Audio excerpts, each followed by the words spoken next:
કુમાર જોશી. આજે મેં એક વાર્તા રજૂ કરીશ. તમે બધા ધ્યાનથી સમજો.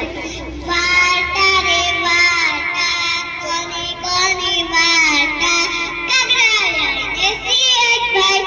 એક મોટું ગામ હતું. તેની અંદર એક નાનો પરિવાર રહેતો હતો.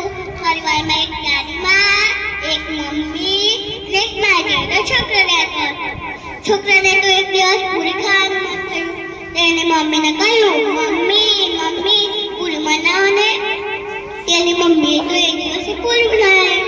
છોકરો પૂરી લઈને બહાર આવ્યો. કાગડાભાઈ તો ઉડતા આવતા હતા. તેમની નજર છોકરાના હાથમાં પડી.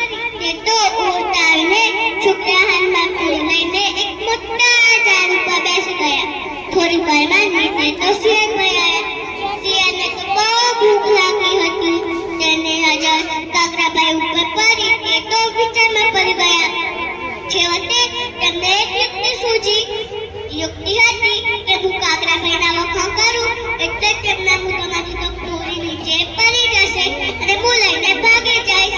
એટલે શિયાળ તો કાગડાભાઈના વખાણ કરે. કાગડાભાઈ, ઓ કાગડાભાઈ, તમે કેટલા સારા દેખાવ છો. તમારો રંગ કેટલો સરસ છે. તમારા ગાવાનું આહાહા મસ્ત છે. અને ગાવાનું સંભળાવો ને.